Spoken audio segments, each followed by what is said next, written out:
Buenas tardes con todos, con todas. Esperemos que estén tomando estas experiencias nuestras, las exposiciones que me han precedido de la mejor manera y les sea útil para la labor que cada uno y cada una de ustedes realizan como docentes o como directoras de escuelas, de colegios de nuestro país, ¿no? Hemos visto un marco jurídico amplio y si bien es cierto el tema que yo tengo para exponer el día de hoy es violencia sexual e indemnidad y libertad sexual, me he permitido hacer un marco un poquito más amplio porque considero que es importantísimo la labor que ustedes pueden realizar en la lucha contra la violencia sexual. Y por eso es que he titulado la exposición como actuación ante casos de violencia sexual contra niñas, niños y adolescentes. Fíjense que según datos estadísticos, que no todos coinciden porque dependiendo de la fuente varían, siempre van a variar, pero por ejemplo uno que es del Ministerio Público, tenemos al 2015 más de 4.000 casos de violencia sexual cometida contra niños, niñas y adolescentes, o sea, menores de 18 años. Entonces, bien importante este dato. Alrededor de 4.300 y pico varones y el resto niñas y adolescentes. Con lo cual quiere decir que de esas 4.000 menores de 18 años, la gran cantidad de niños y niñas violadas de esa población, que quizás ustedes no se han dado cuenta, están en sus colegios, están en sus aulas. Porque es población que está reportada como violentada sexualmente. Y entonces, qué importante que ustedes en la línea de la prevención o de la protección puedan actuar. Así también me da mucha tristeza tener que mencionarles que según el propio CICEBE que es de ustedes, del Ministerio de Educación, al 2017 figuran alrededor de 1.700 docentes involucrados o condenados en casos de violencia sexual. Lamento tener que decir, pero es una información que desde el Ministerio de Educación se maneja. Entonces vamos a ir un poco por el lado de las obligaciones que tienen, por ejemplo, con la Ley General de Educación. La Ley General de Educación es la número 28.044, que seguramente ustedes conocen mejor que yo. Y hay un artículo específico que habla sobre la figura del director. No quiere decir que esté dejando de lado al resto de docentes, por si acaso, pero vamos a enfocarnos un poquito en el tema del director, que se señala claramente que es la máxima autoridad y el representante legal de la institución educativa, responsable de la gestión de los ámbitos pedagógicos, institucional y administrativo. En este artículo 55 hay una serie de obligaciones que debe asumir el director en ese marco, en esa responsabilidad, en ese ámbito, o sea, pedagógico, institucional y administrativo. Pero lo que ustedes no van a encontrar en ese artículo 55 es lo que dice el Código de los Niños y Adolescentes. Pueden leerlo claramente. Los directores de los centros educativos comunicarán a la autoridad competente los casos de, entre otros, fíjense, reiterada repitencia, reiteradas faltas injustificadas, consumo de sustancias tóxicas, de desamparo y otros casos que impliquen violación de los derechos. Pero lo he resaltado porque es el tema nuestro ahorita. Fíjense, comunicarán a la autoridad competente los casos de inciso A, maltrato físico, psicológico, de acoso, abuso y violencia sexual en agravio de los alumnos. O sea, que aunque la ley de educación, la Ley General de Educación, no lo diga expresamente, hay otras normas legales que rigen en nuestro país, en este caso el Código de los Niños y Adolescentes, que establece concretamente esta obligación. Y esa obligación lo tenemos que llevar como un sello tatuado en la piel. Y ahí hago extensiva la obligación, no solamente a los directores, sino a todos los docentes o las docentes. Ahora, cuando estamos hablando de violencia sexual, ya la doctora Elvira Álvarez hizo una entrada y yo solamente la voy a reafirmar. Cuando hablamos de violencia sexual, tenemos que tener en claro que es una conducta que está sancionada por el Código Penal, que son otras normas, el ámbito penal, que tiene que ver con el sometimiento de la persona por la amenaza o por la fuerza. Por la amenaza, si a mí me colocan un arma en la sien y me someten a prácticas sexuales contra mi voluntad, eso es violencia sexual. Si me agreden para someterme a prácticas sexuales ajenas a mi voluntad, también y más claramente se ha entendido que está acreditada la violencia sexual. Hacemos este hincapié porque durante mucho tiempo se entendió que si yo no tenía una huella física en el cuerpo, o si el certificado médico no decía que era la primera vez de la relación sexual con una desfloración, entonces se decía ahí no hay violación sexual.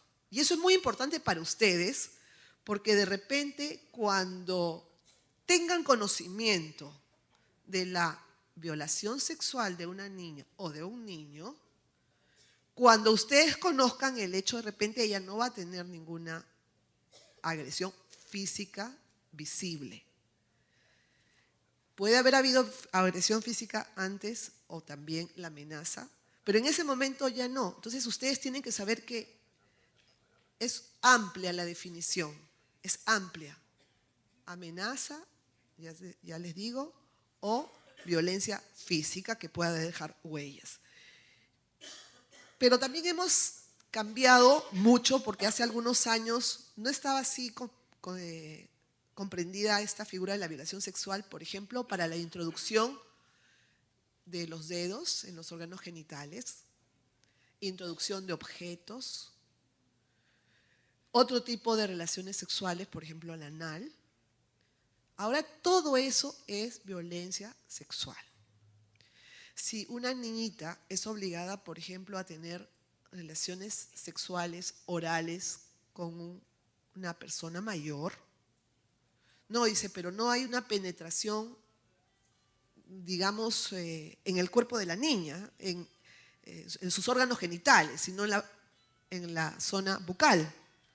Pues es una práctica sexual que también cae dentro de lo que es violencia sexual. Entonces hay que estar atento con todas las modalidades que hoy en nuestro país están consideradas como violencia sexual y que si ustedes revisan el Código Penal, está en el artículo 170, ahí está, violencia, grave amenaza, obliga a una persona a tener acceso carnal por vía vaginal, anal, bucal, otros actos análogos introduciendo objetos o partes del cuerpo, a partes del cuerpo por alguna de las dos primeras vías, etcétera, etcétera. Y cuando son mayores de edad dice no menor de 6 ni mayor de 8 años. Esa es la sanción.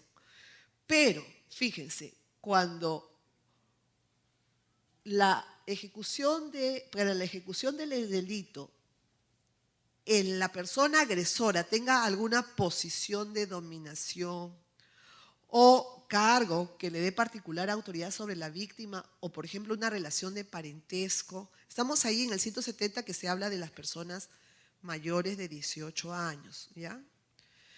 Bueno, incluso ahora ya de 14, ahora luego lo vamos a ver. Tiene una sanción mayor, evidentemente, porque no es un extraño el que está cometiendo el delito, sino alguien, por ejemplo, del entorno familiar, ¿no? Y cuando se trata de niños, niñas y adolescentes, las estadísticas señalan que la gran mayoría, el gran porcentaje de víctimas lo son por parte de miembros del entorno familiar. O sea, que un niño vaya por la calle o una niña vaya por la calle y un extraño la viole, sucede. Por supuesto que sucede. Pero la gran cantidad de casos son dentro del hogar. Entonces, cuando se dan todas esas situaciones, hay circunstancias que llamamos en el derecho penal circunstancias que agravan la situación del agresor y evidentemente circunstancias que agravan el daño de las niñas, de los niños, porque están siendo violentados por aquellas personas que tienen más bien la obligación de protegerlas. Por ejemplo, el padre, el padrastro, el hermano, el conviviente de la madre, etcétera, etcétera.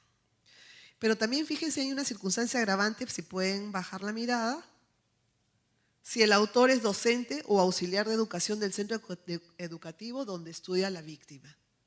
Entonces allí también es una circunstancia agravante, porque evidentemente los padres, las madres de familia, mandamos a nuestros hijos a un centro de estudios, no solamente para que aprendan o adquieran conocimientos, valores también, sino para que también sean protegidos en ese ámbito.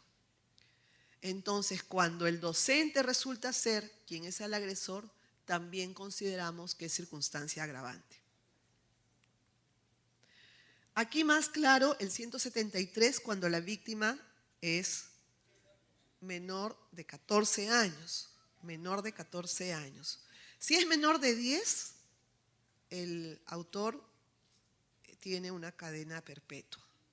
Si es menor de 14, entre 10 y 14, la pena es de 30 y va hasta 35 años.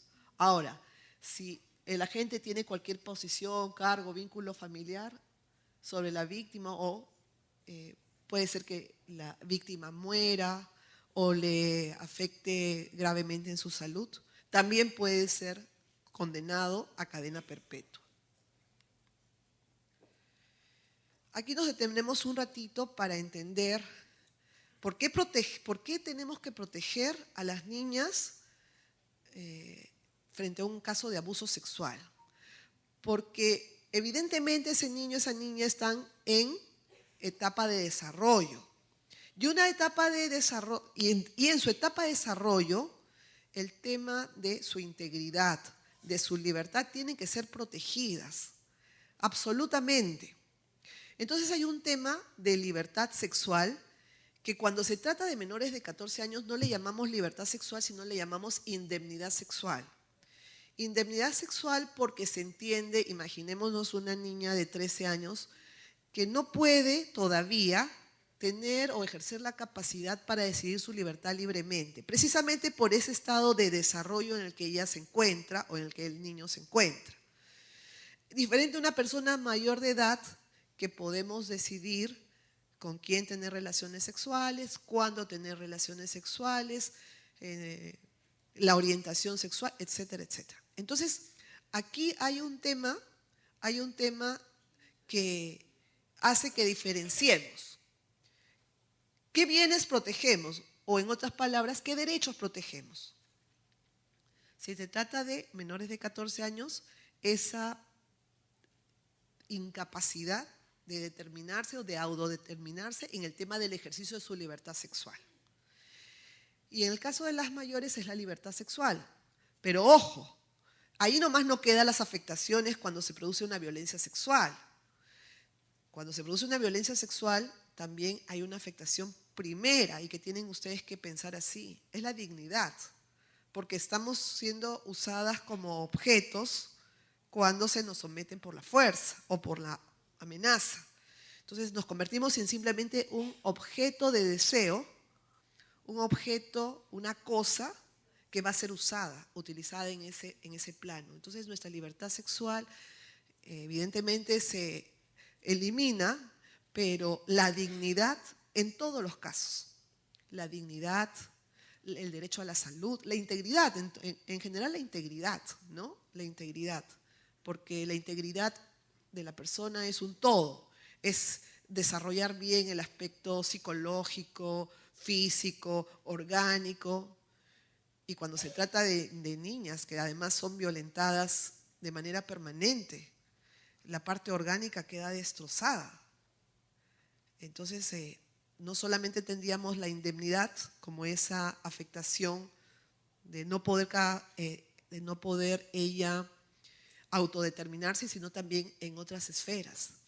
Ya mencionaba la doctora Álvarez que cuando hay niñas que son violentadas así reiteradamente, no solamente no pueden controlar los esfínteres por un tema del nerviosismo, sino que ya no pueden controlar los esfínteres.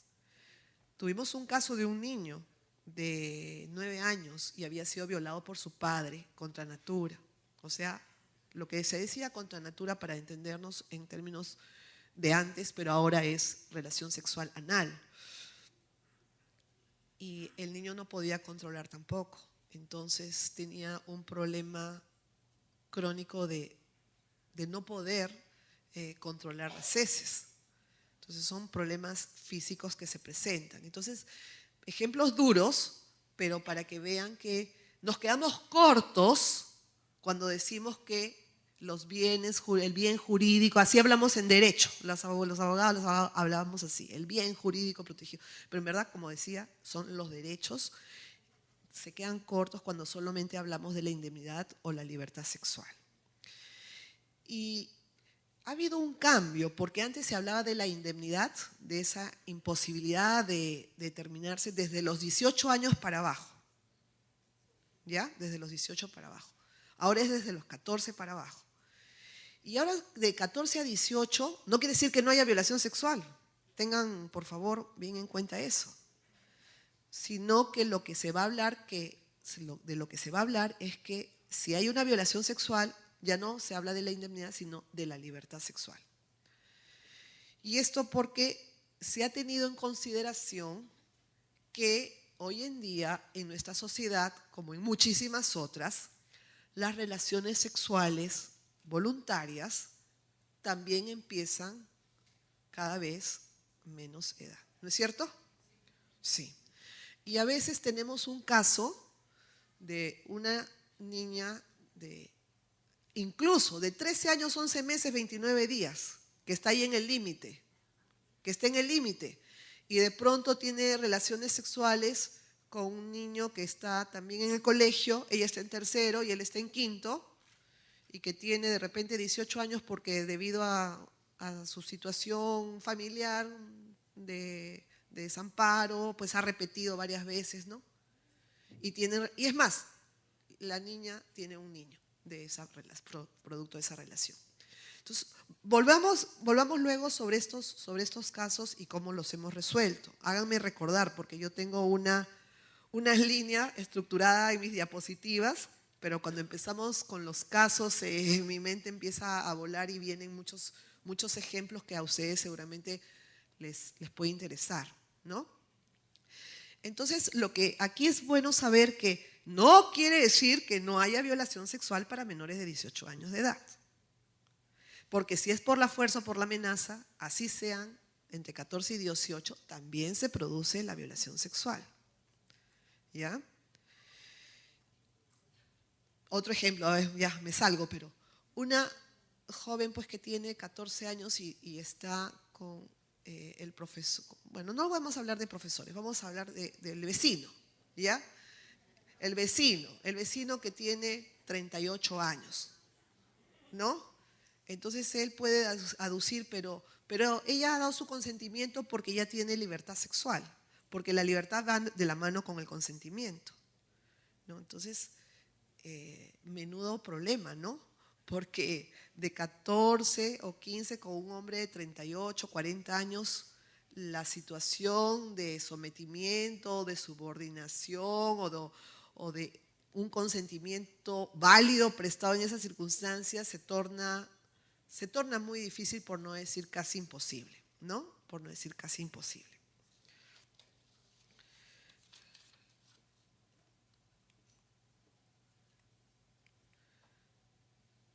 Por ahí digamos bien jurídico protegido, mayores de edad libertad sexual y menores de 14 indemnidad sexual.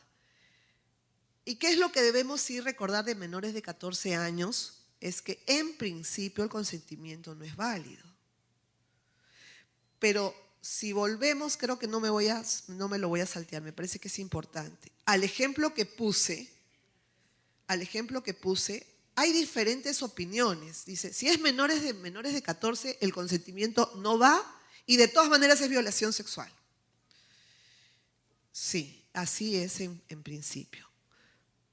Pero si nosotros como profesores tenemos conocimiento que el presunto agresor es otro alumno del colegio, que suele pasar bastante, tendríamos que de repente no verlo necesariamente como una violación sexual, porque cuando al joven se le pregunta, ¿tú sabías que tener relaciones con una niña menos de 14 años era delito? Él puede contestar, no sabía, porque para mí la violación sexual es siempre por la fuerza. Les comento algo que no se me ha ocurrido, ¿eh? Es lo que me han dicho cuando hemos investigado, hemos juzgado casos de este tipo. Entonces, es bien difícil porque aquí les podría decir que no todos los jueces y las juezas estamos completamente de acuerdo. Porque para mí, en ese caso yo lo tengo que absolver al adolescente. Porque hay una relación, en el supuesto que sean los dos que han tomado la decisión, ¿no? Los dos. Lo tengo que absolver porque ha sido en ese contexto de dos jóvenes, dos adolescentes en colegio. Pero de repente la mayoría de los jueces y las juezas van a decir, si es menos de 14 años, no hay consentimiento, no es válido y se le va a condenar. Entonces, ahí nosotros tenemos que seguir trabajando. Pero ustedes que ven la realidad, seguramente anotarán que eso pasa con mucha frecuencia en los colegios, ¿no? Y que hablar de violación sexual en esos términos dista mucho de aquel caso del padre abusador, ¿no? Que de noche se mete en la cama de la hija.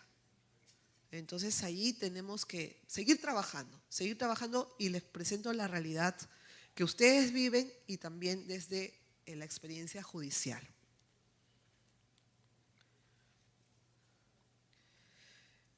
Mezclado con las normas generales, que son el Código Penal, el Código de los Niños y Adolescentes, ustedes también tienen sus propias normas.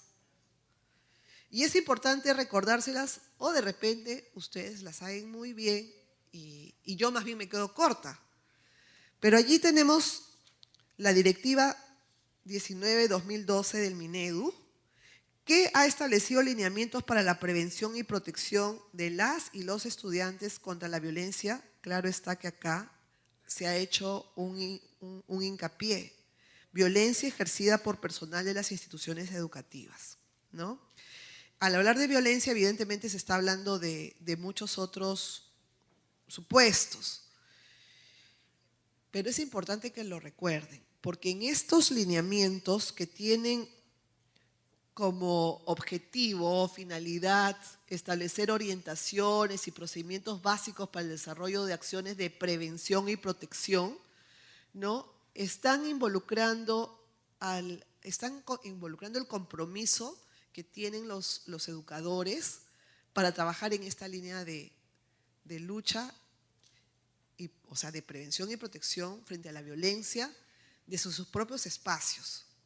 Y si bien es cierto, y esto, pues, bueno, así está la directiva que el Ministerio de Educación ha sacado, que señala que es por parte de los educadores, esto nos da pie para los lineamientos que ustedes tienen que tener en cuenta cuando adviertan la violencia sexual cometida contra un alumno o una alumna en sus escuelas, en sus aulas.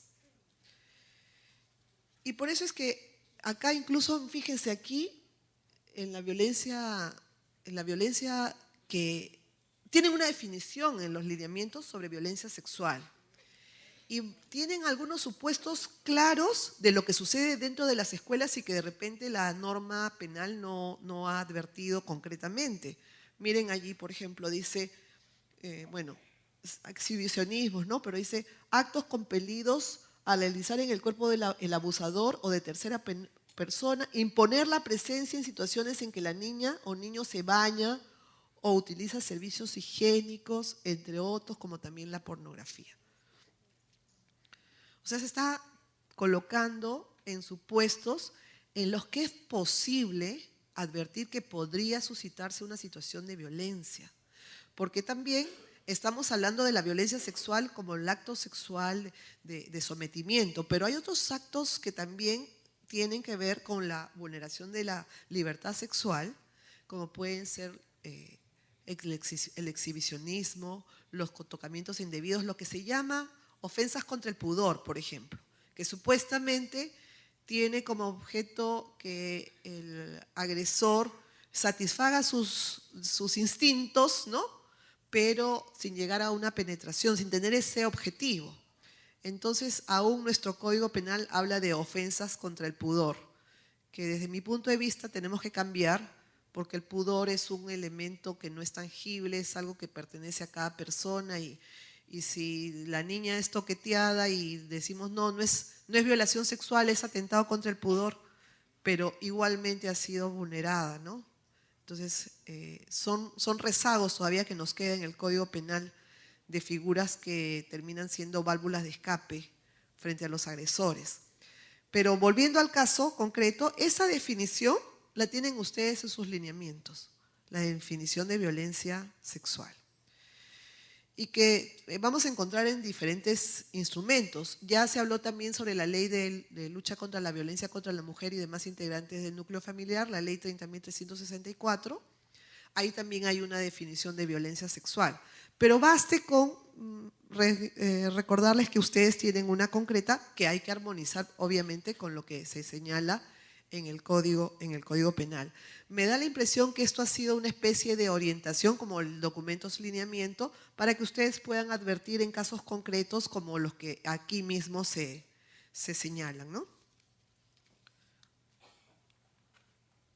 En esta misma resolución, en los lineamientos, que como digo, puede servir para todo, no solamente para la violación que podría cometer un docente, ¿no? Dice, en el artículo 6.4, dice promover la participación de los y las estudiantes en acciones de campañas que busquen la prevención de la violencia. La prevención de la violencia, o sea, quiere decir que está instando a que los docentes, los directores, me estoy olvidando de mencionar los directores en primer lugar, como política del centro educativo, pues puedan realizar las campañas al interior del colegio, para que adviertan a los niños y las niñas de los peligros frente a lo que podría ser una afectación a su indemnidad sexual o, bueno, a su libertad sexual también si son mayores de 14, como ya hemos referido. Entonces, campañas que de repente no cuestan mucho económicamente ni en tiempo, porque armar una pequeña campaña a nivel del colegio y dirigirla a los propios alumnos y alumnas y con la participación de ellos mismos podría traer grandes resultados en la prevención de la violencia sexual. De repente evitar algo que esté por suceder o lograr que ese niño o esa niña dé su versión cuando se sienta protegida, cuando se sienta que en su colegio hay este interés por su protección. Entonces, esto no cuesta nada, y se lo digo por experiencia propia porque nosotros como jueces y juezas que incluso tenemos una labor como la de ustedes, muy sacrificada, tomamos tiempo de donde no tenemos a veces para salir en campañas. Diríamos que esta es una especie de una campaña para nosotras, que va más allá de nuestra labor, que está de repente en algunos casos debería estar sentaditos en nuestro escritorio revisando nuestro expediente. Pero creemos que esta es una fórmula para lograr que nuestra sociedad cambie.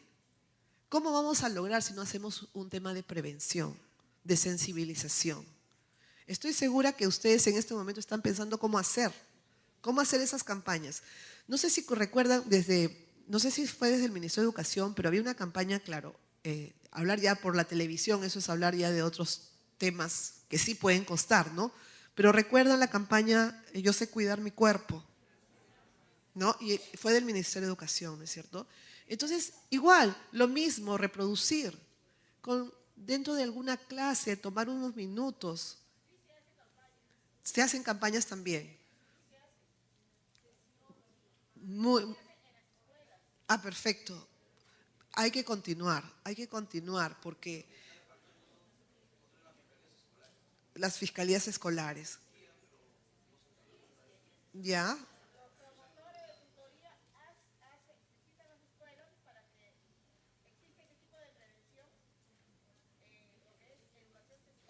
Ujú.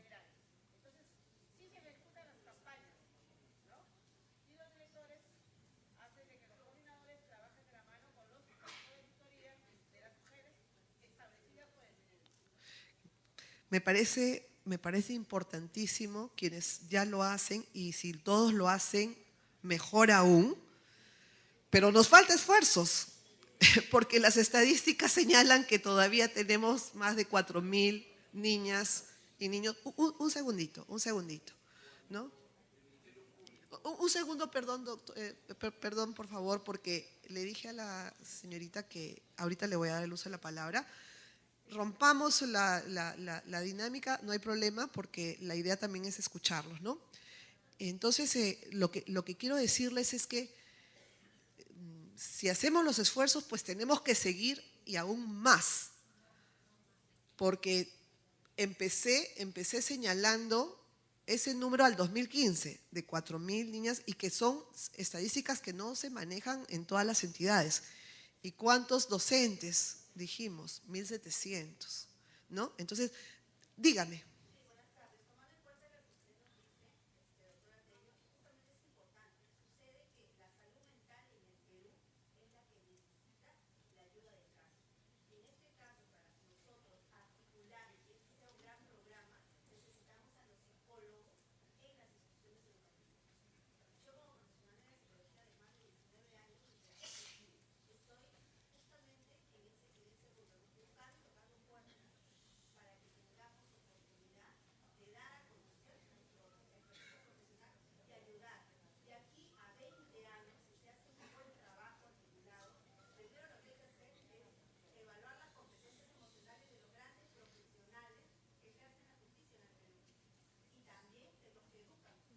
Ujú.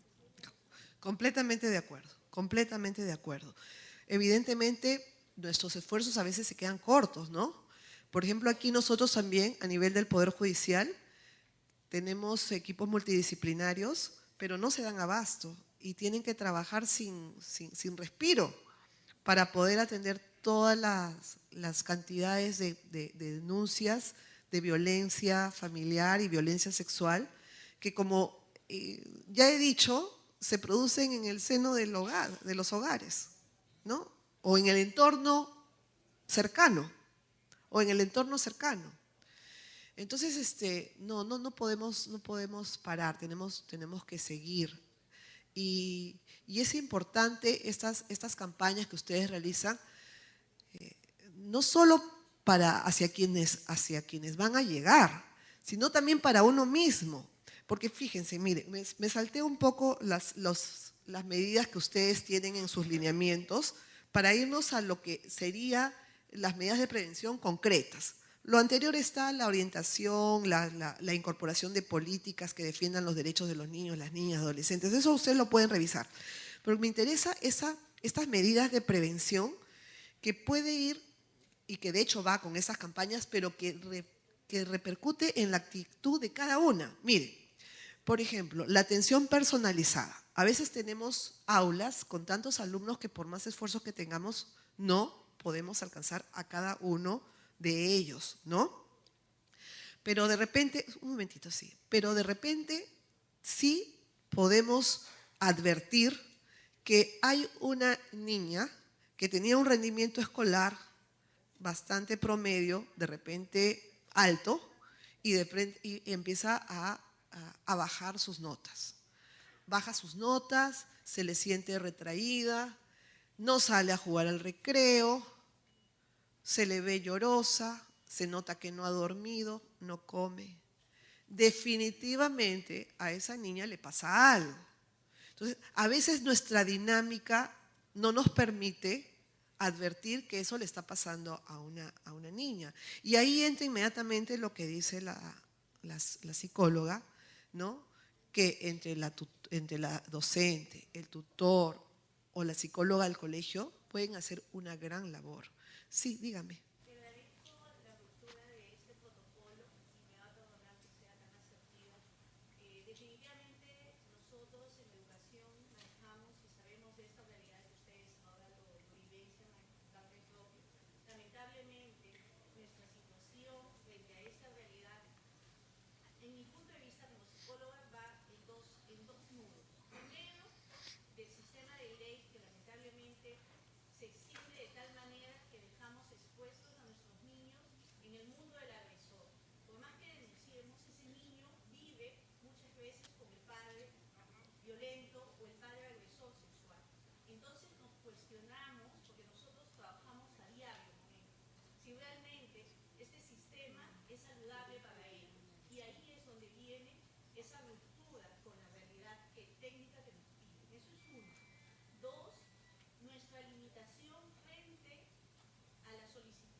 Sí, gracias por la intervención.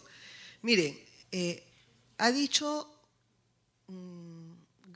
es decir, gran parte de lo que usted manifiesta nosotros conocemos como una realidad, no solamente que enfrentan ustedes, sino a todo nivel de escasez de recursos, de profesionales que puedan atender.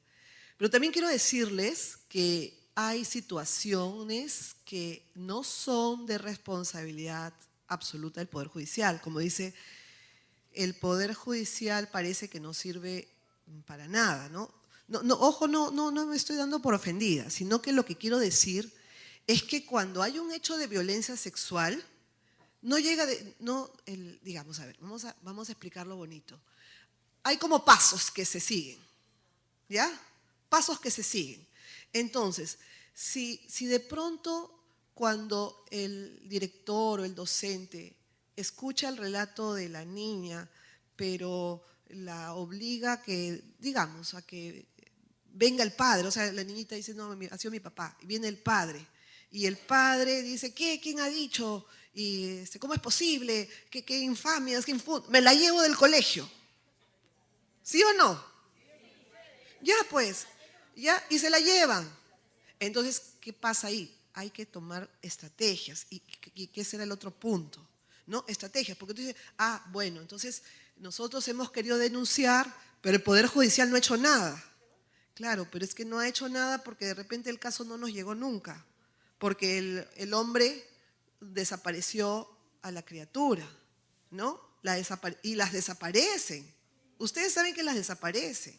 Yo tuve un caso eran tres niñas que llegaban a la menstruación, la dejaba y empezaba con la siguiente. Y un mal manejo desde el colegio hizo que el agresor, y también con la mamá, porque en estos casos hay el problema que nos enfrentamos, defendemos a las mujeres, pero cuando las mujeres nos convertimos en madres, no sé qué pasa, mejor dicho, que no obstante que nos convertimos en madres, a veces preferimos ser más esposas que madres. Y sí, pues, nosotros hemos llegado a condenar a mujeres por autoría, porque era la propia mamá que llevaba a la niña al hotel para que tenga relaciones sexuales y ella esperaba en una cama y el marido tenía con la niña, delante de la madre. Bueno, entonces nos enfrentamos con un montón de circunstancias y creo que es importante este encuentro porque nos pueden hacer repensar cómo actuamos frente a un caso de violencia sexual. De repente con más estrategia que con más, o sea, más estrategia, más mirándolo, como se dice, con más inteligencia, que reaccionando inmediatamente, que venga, ¿no? Porque tenemos que saber que si es una niña que está violada en el entorno, en el entorno familiar, nadie va a ir a decir que sí, pues que sí la violó, ¿no? Imposible. Y si a la niña la vamos a poner delante de su agresor, ¿qué esperamos? ¿Necesitamos una bola de cristal para saber qué va a pasar? No. ¿Qué va a pasar? Para empezar, ella se va a retractar. No va a poder porque, como dice aquí la licenciada, en ese momento la niña va a regresar a la casa del agresor. Está bajo su dominio, bajo el sometimiento absoluto. Entonces tenemos que mirar con otros ojos, parece ser, ¿no? De tal manera que desde el inicio todo sea impecable, el camino recorrido sea impecable. Hay un tema que voy a llegar, que es la participación que tienen ustedes en el proceso, que serían la de testigos de referencia. Pero no me quiero saltar, ¿ves? Me salto porque me emociono y quiero ya llegar a esa parte tan importante para ustedes, ¿no? Pero tendríamos entonces que, si escuchamos para empezar estábamos en el tema de cómo observamos, ¿no?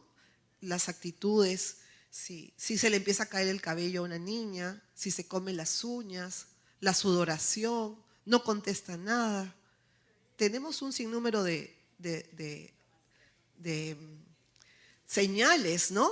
Señales que la víctima irradia. Es cuestión de ponernos a observar. Y a veces, yo no culpo a nadie, pero a veces no tenemos tiempo para estar observando porque tenemos una currícula que tenemos que cumplir, ¿no? Entonces, pero ya ahora que estamos bien conscientes y más aún con las campañas que ustedes hacen, seguramente más, que esto afecta o sea, no creo que haya un solo colegio en el Perú que no tenga alguna niña afectada de alguna manera o por violencia sexual, ¿no? Entonces, es nuestra realidad. Claro, no vivimos ni siquiera en los países desarrollados, ¿ah? Porque fíjese que tuve o sea, estuve presente cuando una joven ya era mayor de edad, pero contó que durante toda su etapa colegial el padre la había violentado. Era en Suecia, un país desarrollado, primer mundo, con todas las libertades, ¿no? y el padre le había dicho a ella, pequeñita, pues se había quedado huérfana de mamá, que él tenía una enfermedad muy grave y que solo teniendo relaciones sexuales con su hija podía vivir, ¿no? Que también acá lo hemos escuchado, ¿ah? También. Pero a lo que vamos es que este es un caso real en el que la joven pertenece a una sociedad occidental, de avanzada, desarrollada, con las libertades, con todas las necesidades básicas cubiertas, etcétera, etcétera. Y eso, entonces, y yo me preguntaba cuando la escuchaba, ¿y qué pasó con el entorno? ¿No? Porque esa niña fue a un colegio, pero no, nadie se dio cuenta. Entonces, si prestamos un poquito de atención, seguramente que podríamos advertir y de repente incidir directamente en lo que es la vida futura de esa niña o ese niño, ¿no? Entonces tenemos esa observación que creo que es importante para todos, para todas. Esos signos exteriores que demuestran la angustia, el maltrato. Y luego, en estos mismos lineamientos, ustedes tienen sus medidas de protección, como por ejemplo, orientar a los y las estudiantes y a sus familias sobre las acciones a realizar ante un acto de violencia, así como dice, acompañarlos a los servicios locales de protección y asistencia correspondientes bajo responsabilidad. Y en el B dice garantizar que todos los integrantes de la comunidad educativa comuniquen a la dirección respecto de toda situación de violencia contra los y las estudiantes sobre las que tengan conocimiento. Fíjense, así como acompañarlos. Regresaremos a ese punto. Asegurar la permanencia de la institución educativa de los y las estudiantes que hayan sido víctimas de actos de violencia, informar inmediatamente a la autoridad o al Ministerio Público sobre los hechos de violencia que constituyan presuntos actos delictivos, informar a la unidad de gestión educativa local correspondiente, el director de la institución donde cursa estudios él o la estudiante víctima de actos de violencia, debe adoptar las acciones necesarias para evitar la continuidad de los hechos denunciados con la finalidad de hacer prevalecer el interés superior del niño o niña o adolescente y los demás derechos que le asistan. Esas medidas de protección las tienen ustedes en sus lineamientos. Como decía, cuando está mirado para la responsabilidad de los educadores, pero esto se hace extensivo para cualquier acto de violencia, para cualquier acto de violencia. Entonces allí, de todo lo que hemos leído, que son varias medidas que ustedes pueden tomar, quisiera resaltar una, que es la denuncia de los hechos, ¿no? La denuncia de los hechos. Entonces, ¿qué vamos a hacer cuando tengamos conocimiento? Porque de repente llega a ustedes, si no es por la observación directa que puedan tener, de repente es porque la niñita, amiguita, mejor amiga de la víctima le contó y ella a su turno les cuenta a ustedes, ¿no? Entonces allí, por favor, tendrán que tomar todas las medidas de protección y de cuidado para esa niña. Nosotros llamamos en el derecho penal y desde la psicología también la revictimización. Si el profesor le va a volver a preguntar, si el tutor le va a volver a preguntar, si el director le va a volver a preguntar, estamos volviéndola a ser víctima. Esa niña vuelve a ser víctima. Y menciono niños porque también hay niños que son violentados, ¿no? Ya hemos visto que eran alrededor de 300, casi 400. Entonces, allí es importante guardar, o sea, es como ponerla dentro de una cajita de cristal y tener ahí toda la información e inmediatamente acudir a las autoridades para que tomen cartas en el asunto. Por favor, no ponerse a llamar al agresor, no ponerse a tratar de descubrir la verdad, porque el rol del educador en esas circunstancias es informar sobre los hechos, es denunciar. Él no es o ella no es los investigadores. Como nosotros los jueces tampoco, ¿ah? Nosotros somos los que vamos a decidir. Entonces viene el fiscal con las pruebas que él va a haber recabado y probablemente el acusado con su defensa, y nosotros vamos a decidir. Entonces eso tiene que empezar bien para que pueda terminar bien y no y no se diga, no, es el Poder Judicial. No, en el camino hay como decía, hay varios pasos que hay que seguir. También pueden ir a la comisaría, claro, también pueden ir a la comisaría, porque la comisaría va a llamar al fiscal, ¿ya? Va a llamar al fiscal. Si fuese que la violación pues se ha cometido de manera, en ese momento, podrían acompañar a un centro médico de salud, aunque en verdad el Instituto de Medicina Legal es el que da el certificado. Pero a veces hemos escuchado que dice, ¿cuándo te han violado? Ayer. ¿Ya te bañaste, por ejemplo? O sea, no se tiene que bañar. Cuanto menos se bañe será mejor para poder encontrar no solamente de repente restos de espermatozoides, sino el mismo ADN en el cuerpo de la criatura. Entonces, lo que menos podrían decir ustedes es, anda, báñate, o algunas, que ya esto creo que estamos dejándolo bastante atrás, pero decía para que te limpies, pero desde el punto de vista de estás impura, ¿no? Entonces tienes que limpiarte, báñate. Por favor, esos son casos, son consejos muy concretos que pueden cambiar el destino de una niña y de un juicio y de la conducta y de la sanción para el agresor, que este agresor no quede impune. Entonces, cuando se habla de acompañar, es eso, acompañar, lo que les leí hace un momento.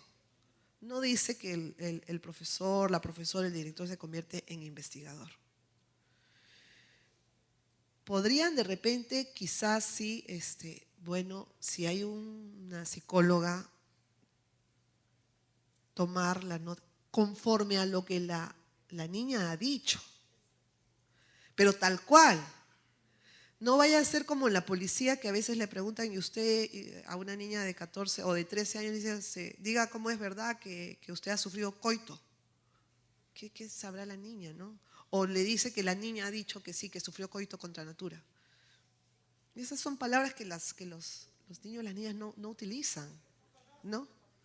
Entonces, tratemos, o de repente, para no olvidar lo que hemos tomado conocimiento, cada una sí puede tomar nota, pues, de lo que he escuchado, ¿no? De lo que he escuchado, porque, y eso nos lo han explicado los psicólogos, cuando una niña es violentada, una mujer en general, ¿no? Una víctima en general, no siempre va a recordar con lujo de detalles todo, ¿no? Entonces, hay como mecanismos que bloquean también.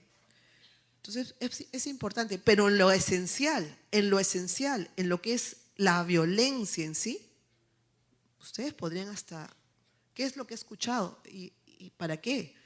Para que cuando los jueces o el fiscal diga, señor director, señora profesora, acompáñenos ahora, pero en el proceso, ustedes puedan acudir y dar cuenta de lo que escucharon de referencia, porque no son testigos presenciales, porque dicho de paso, este hecho de violencia sexual lo llamamos un delito clandestino, porque nadie se pone a violar acá a alguien delante de todos, ¿no? Es un delito que se comete entre cuatro paredes, por lo general, o en lugares oscuros donde nadie los vea. Entonces, lo que nosotros nos convertimos, en lo que nos convertimos, y en los colegios muchísimo, es en testigos de referencia. Y nuestro relato entonces tiene que guardar armonía, coherencia, con lo que de repente la niñita les dijo a ustedes directamente, o la compañerita les dijo a ustedes directamente.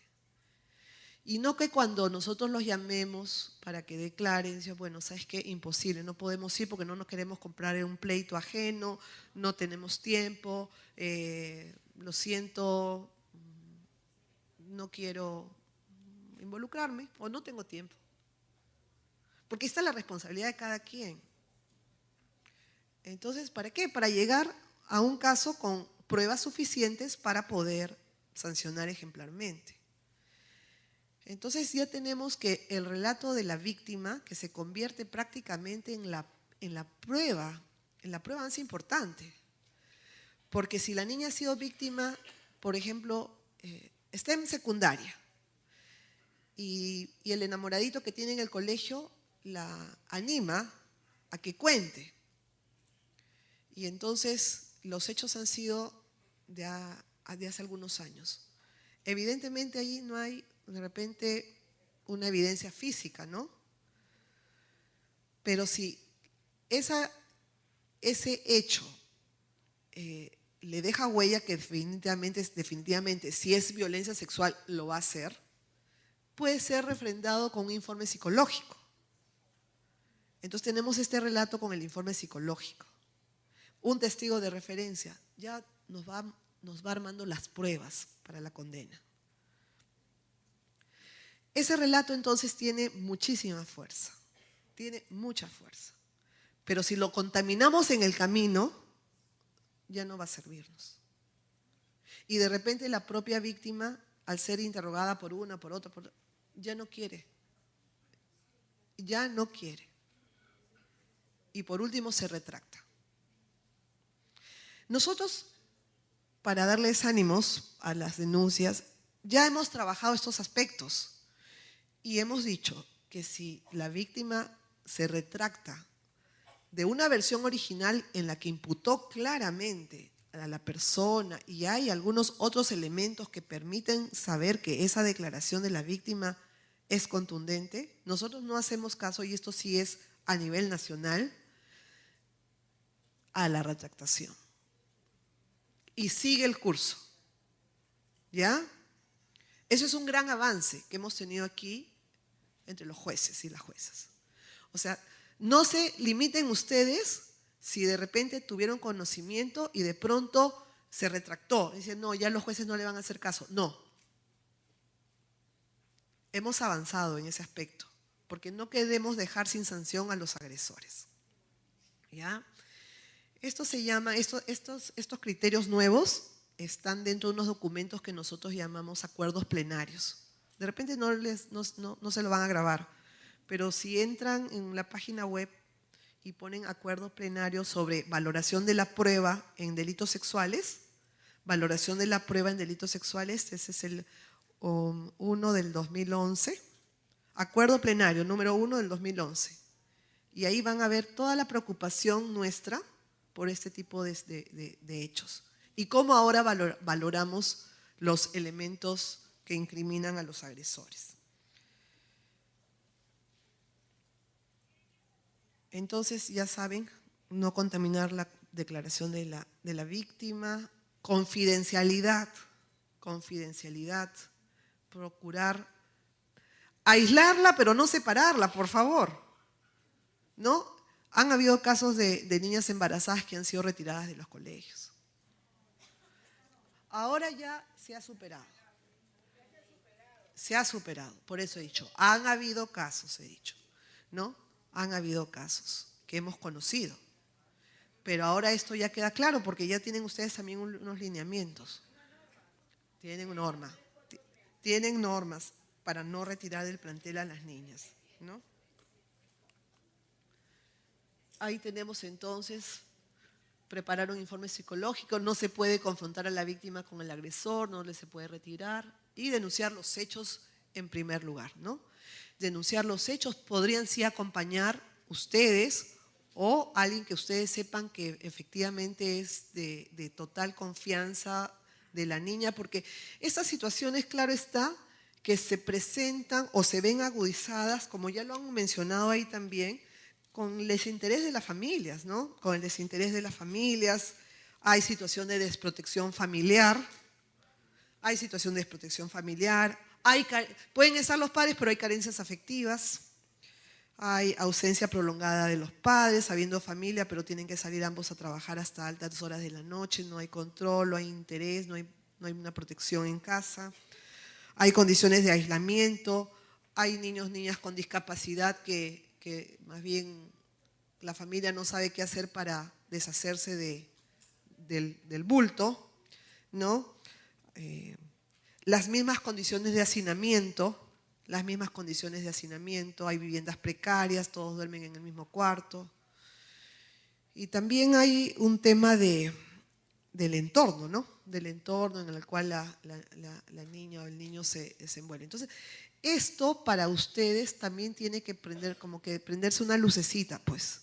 Si tenemos niños o niñas que tienen estas condiciones, no quiere decir que todas las todas las niñas pobres, porque por ser pobres, pues de hecho son violentadas, ¿no? Pero definitivamente hay como condiciones que podrían de hacer que la violencia se presente, y sobre todo si es que tienen conocimiento de que son hogares violentos. Hogares violentos, mínimamente actuar si es que tienen sospecha de un hecho de violencia familiar, o sea, de agresión. Por lo general, las agresiones de un padre a una madre, por ejemplo, empieza con una cachetada y luego va en ascenso. Para el tema del feminicidio, ¿no? Que también puede ser que ustedes, no es el tema de la charla, pero va de la mano. Un hogar violento, ustedes pueden advertir, la madre llega con el ojo morado al colegio y dice, bueno, que se cayó, no dice la verdad. Pero sí ya se puede advertir, pueden informar de esos hechos, pueden tener un rol muy, pero muy activo en el tema de la prevención, de la protección.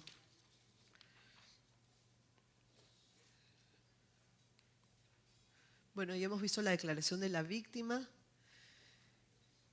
Cuando he tocado este punto sobre la declaración, olvidé mencionar algo que es bien importante y aquí está en esta diapositiva, es que la declaración de las niñas, ha habido siempre, no siempre, pero, y con los jueces también, ¿eh? Ahora se ha superado, un prejuicio, que las niñas mienten, ¿no? Que los niños y las niñas mienten. Y sobre esa base hubieron muchísimas sentencias, así al igual que ustedes, que yo les anoto situaciones que han pasado, nosotros también, porque hemos cambiado, hemos mejorado, la administración de justicia se ha vuelto más óptima. Evidentemente no es todo lo que quisiéramos, pero por ejemplo se partía de ese prejuicio, que las niñas mentían. Entonces cuando se confrontaba, ahora no se puede, ya hace años que no se puede, con el agresor, y dice, a ver, dile, pues dile en su cara lo que te hizo. Y las niñas bajaban la mirada, ¿no? O lloraban, o no podían sostener. ¿Por qué? Pero por temor.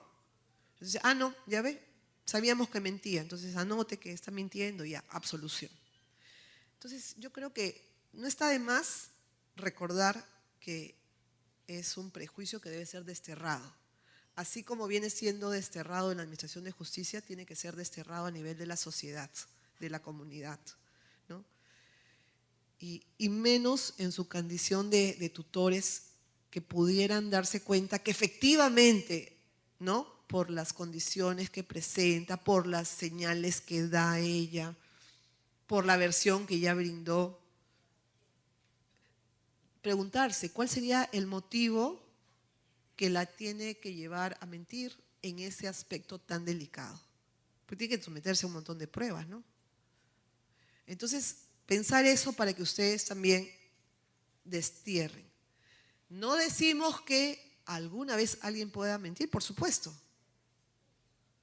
pero no partir de esa premisa. O sea, no se puede permitir que partamos de la premisa de que esa niña que está denunciando un hecho de violencia sexual está mintiendo. Eso ustedes se lo dejan a las autoridades que investiguen.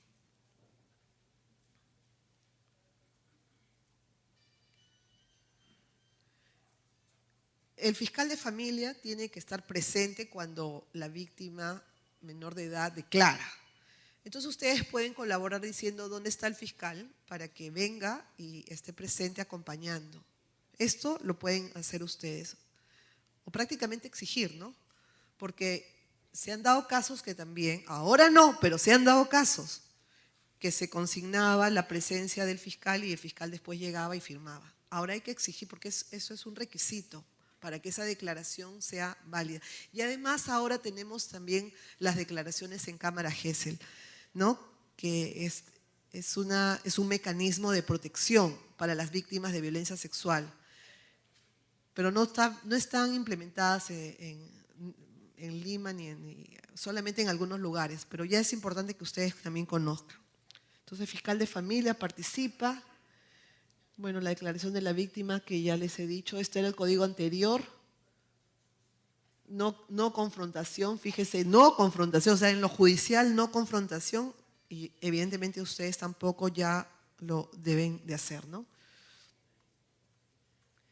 Ahora, con las nuevas normas procesales penales hay una figura que se llama la prueba anticipada, y cuando se trata de niños, niñas, adolescentes, se le toma su declaración para no tener que estarla sometiendo a lo largo del juicio. Se llama prueba anticipada. Bueno, eso es para que ustedes conozcan un poquito del proceso, ¿no? Ahí también en el campo de la educación, miren la ley 30.1364, que ya les dije que también tiene una definición de violencia sexual, pero acá con relación al ámbito de la educación, concretamente tiene el artículo 12, A, B. Miren, dice, la persona víctima de la violencia tiene derecho a la justificación de inasistencias y tardanzas derivadas de actos de violencia. Pero también es otra medida, otro indicador, ¿no? Una niña que siempre fue puntual y de pronto empieza a llegar tarde. Algo está pasando. Ahí tienen. Y si son tardanzas por este motivo, conforme a la ley 30.364, son justificadas. Son justificadas. Atención especializada, definitivamente los derechos de los niños deben ser reparados lo más rápidamente posible. El interés superior del niño, la niña, el adolescente nos inculca a mirar esto con la mayor rapidez y atención. Bueno, responsabilidades sectoriales, que no lo vamos a mirar ahora. Para que ustedes también sepan, además de la declaración de la víctima, puede haber un certificado médico, físico, puede haber un informe psicológico, testigos que podrían haber visto el hecho, y aquí donde estarían ustedes, testigos de referencia, directores, profesores, tutores, compañeros de víctima, la psicóloga en el colegio. Entonces ya saben ustedes que serían testigos de referencia. Acá los lineamientos para la implementación de la Estrategia Nacional contra la Violencia Escolar, esto casi va más por el lado del bullying, ¿no? Pero también encontré algunos temas interesantes, y sobre todo esto, el tener que registrar el hecho de violencia en esta base del CICB, que lo tienen como obligación, ¿no? Lo tienen como obligación. De tal manera que los docentes pues involucrados no puedan ser reintegrados, o sea, involucrados y sancionados, estamos hablando, ¿no? No deban ser reintegrados. Hemos tenido hoy día un caso de un profesor que estuvo involucrado en un hecho de violencia sexual y pedía pues su reincorporación al trabajo. Pero esto, ¿cómo podríamos volver a confiar? O sea, es un tema muy, muy delicado, es un tema muy delicado. Bueno, hay este registro. Y el Ministerio de Educación, dicho sea de paso, nos ha pedido como Poder Judicial y como Comisión que trabajemos la implementación de un sistema informático en la Corte, en todas las instancias, para que nosotros también reportemos los casos de docentes involucrados y sancionados por hechos de violencia sexual. Y esto el Ministerio de Educación nos lo ha pedido a nosotros. Hay un reglamento de la ley, ahí también hay funciones del equipo de responsable de la convivencia democrática. Creo que vamos a ir terminando. Esas son normas que yo les he traído, pero básicamente para que ustedes refresquen, ¿no? Y lo último quizás, bueno, ahí estaba el CICB, lo que les dije, la información estadística. Miren, Perdón, yo dije 1.700, ¿no? Es 1.477. 1.477 total de casos reportados. Fuente, sí se ve a nivel nacional, del 15 de septiembre de 2013 al 30 de abril de 2017. Por ahí habían unas preguntas que no les di el uso de la palabra. ¿Alguien por allí? ¿Alguien levantó la mano? Sí. Un segundo, primero fue por allá. ¿Alguien? ¿Sí? Sí.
Ya. El, el hecho que plantea es complejo, el primer caso, porque sucede muchísimo. O sea, incluso ya mayores de edad. Pero quiero contarles un caso extremo. Era un joven que mandaba cartas a un hermano, hombre, ¿ah? Y le escribía a su hermano y le contaba que se quería suicidar porque no podía olvidar que su padre lo había violado durante 10 años cuando era pequeño. Y efectivamente se quiso suicidar. Entonces el hermano presentó esas cartas al proceso y pidió que se le haga un informe psicológico, porque además el joven que tenía 30 y tantos años no quería hacer ningún tipo de denuncia, pero en la carta estaba bien clara, porque eran cartas que iban y venían, ¿no? Y se le hizo el informe psicológico y ahí arrojó todito el trauma postraumático producto de la violación sexual por parte del padre y lo condenamos, ¿no? Entonces, no quiere decir que no se pueda. Es difícil, es difícil. Una evaluación psicológica bien fundamentada sería elemental, ¿no? Sería elemental para sustentar esa denuncia. Y sobre todo, resaltar ¿cuál sería el motivo? Eso siempre, grábense. ¿Cuál es el motivo por el cual, pasado 15 años, yo quiero denunciar a mi padrastro? ¿Cuál es mi objeto? A veces hemos visto que no, porque la hermana del padrastro tiene un conflicto de tierras con el vecino de la víctima. O sea, ¿qué tiene que ver? O sea, así de absurdas hay las explicaciones que en el descargo brindan los agresores.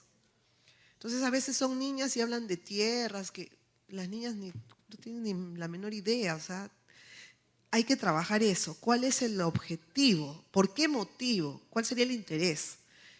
Y allí, en el caso que menciona, el informe psicológico, y en verdad para la mayoría si no hay un certificado médico que diga defloración antigua, golpes, moretones en los muslos, eso, por ejemplo, es informe psicológico, una prueba elemental, ¿no? Si puede hacer hasta por 2 o por 3, porque decía, no van a coincidir todas las psicólogas, se van a poner de acuerdo para mentir, para dar una información que no sea verdadera.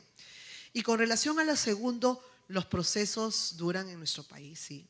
Y también tiene que ver con la cantidad. Con la cantidad de casos frente a los pocos recursos humanos que tienen que intervenir. Entonces, pero es importante, por ejemplo, que también ustedes sepan que se puede pedir medidas de protección.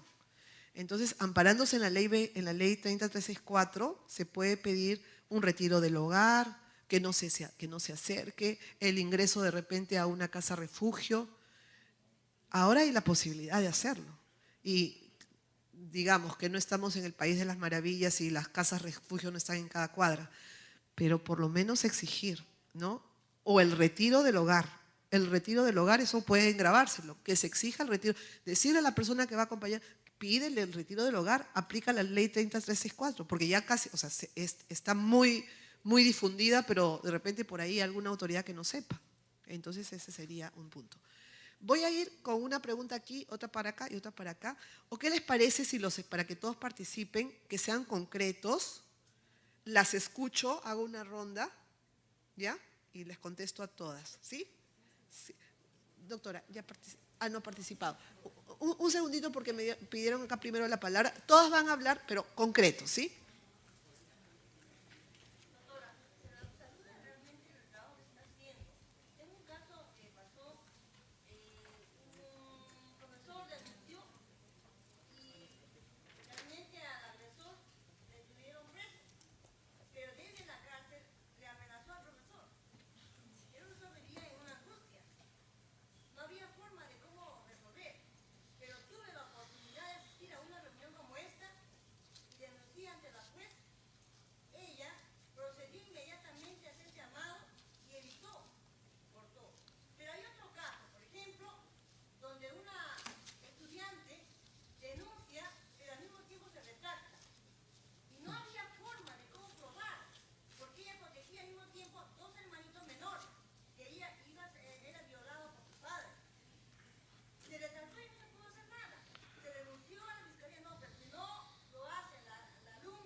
Sí.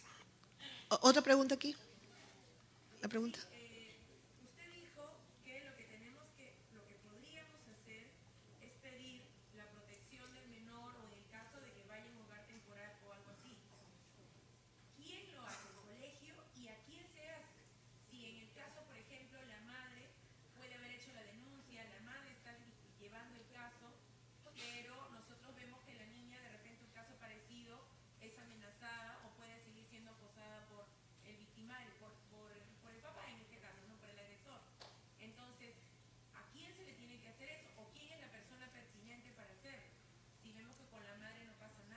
Ya. ¿Otra pregunta por acá? ¿Sí? No me voy a acordar de todas.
iniciamos el proceso en este caso, ¿no?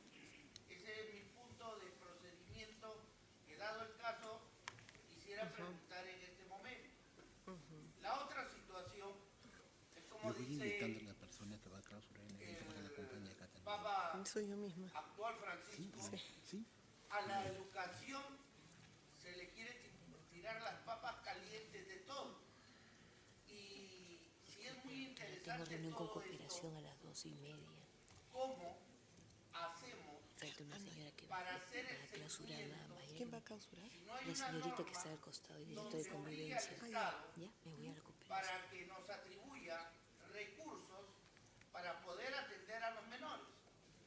Porque las palabras de los padres son: no tengo dinero, no tengo dinero y no tengo dinero.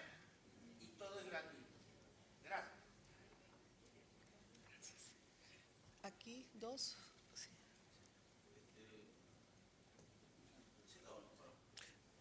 Sí, sentado. Disculpe. Yo ya me senté porque me cansé.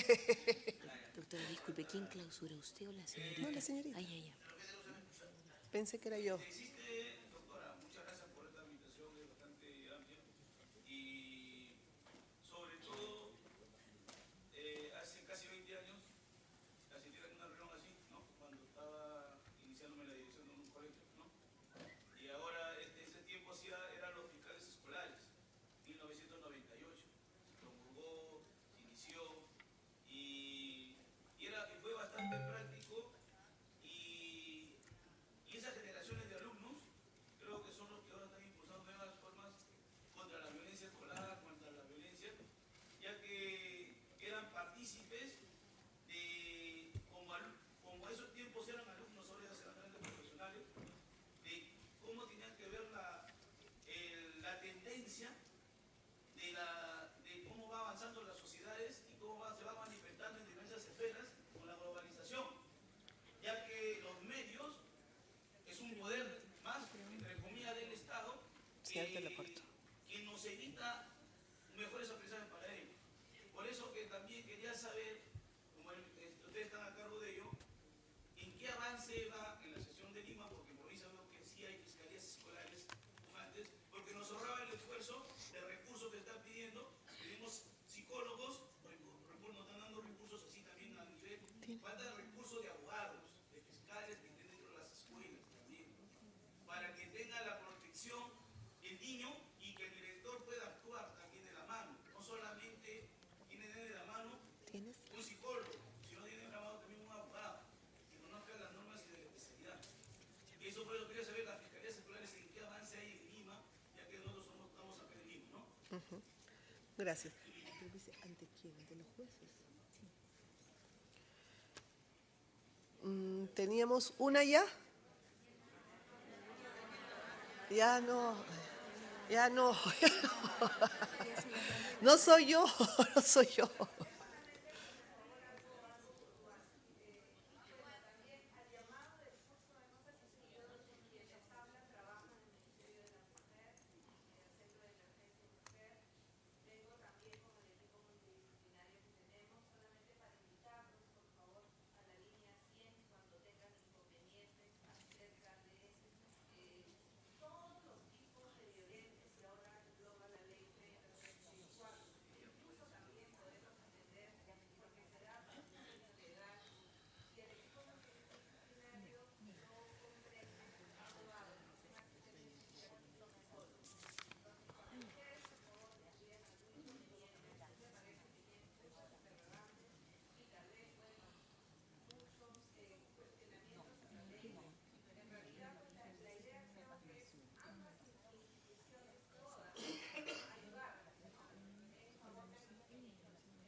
Muy bien.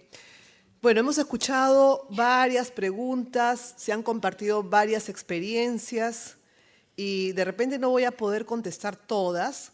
Voy a tratar de dar una respuesta global. Y empezar por la participación de la última doctora del Ministerio de la Mujer en cuanto estamos hoy en día mucho más articulados y más aún que todos somos parte del Estado, ¿no? Entonces, debemos, como quien dice en términos criollos, echar mano de esos recursos y esas posibilidades que hoy en día tenemos de poder trabajar de manera coordinada. Entonces, el Ministerio Público, o sea, los fiscales, con la policía, el Ministerio de la Mujer, el Poder Judicial, estamos tratando de apoyarnos mutuamente porque todos apuntamos ¿hacia dónde? Hacia la misma dirección. Y con lo que ustedes han manifestado igual, o sea, queremos que pare la violencia contra los niños, contra las niñas y adolescentes. Y queremos hacer lo mejor que esté en nuestras manos. Ahora, las medidas de protección pueden acudir donde el juez de familia. El juez de familia para indicar que hay un tema de violencia sexual y exponerle los hechos y el juez o la jueza va a dictar medidas de protección. Allí tenemos como herramienta la 30364. Luego, en esa línea, como señalo, de coordinaciones interinstitucionales, no debemos dejar de lado, lamentablemente, por supuesto, y con la confidencialidad y reserva del caso de la identidad de la niña, pero ustedes pueden acudir también a los medios de prensa. Hoy en día, cualquier situación en la que se exponga un caso y no se pueda conseguir de repente con rapidez, bueno, no debería decir esto porque eso en parte va en contra de los propios jueces, pero también es una forma de lograr que se avance. Ahora, el retardo, sí, no lo voy a poder negar. El retardo es una consecuencia de la cantidad de causas que existen en nuestro país, hacia donde apuntamos, a que cada día haya menos, ¿no? Ese es el interés. Y con la ley 30364, el nivel de carga a nivel de los juzgados se ha quintuplicado. O sea, una jueza, para que ustedes sepan, ve más de 1000 causas, si no son ya cerca de 2000, creo. ¿No? Entonces, un juez, uno, ve 2000 causas, como si ustedes tuvieran que corregir 2000 exámenes a la vez. O sea, imagínense. O un hospital de salud, que hayan 2000 pacientes haciendo cola. Lamentablemente, pacientes en emergencia podrían morir. Eso es lo que nos pasa. No porque tengamos desinterés o porque de repente las mismas normas estén más, no, es que es la cantidad. Pero eso tampoco es evidentemente una justificación, pero para que ustedes conozcan, ustedes tienen que saber cuál es la realidad también nuestra. Entonces tenemos, ya digo, tenemos objetivos comunes. Estamos tomando nota de las propuestas que nos han hecho. Esperemos que para fin de año podamos retomar una reunión así, de repente ya con talleres, en fin, cuestión de organizar. Estamos aquí, ya ustedes saben, estamos trabajando a través de la comisión en llevar este tipo de campañas, de actividades. Vemos el tema de discapacidad. En agosto vamos a hacer un congreso sobre discapacidad y bueno, muchísimas otras actividades que ahorita de repente me quedo corta. Ya les he hablado sobre la retractación. Tendría que trabajarse en base a alguien que pueda encargarse de la niña.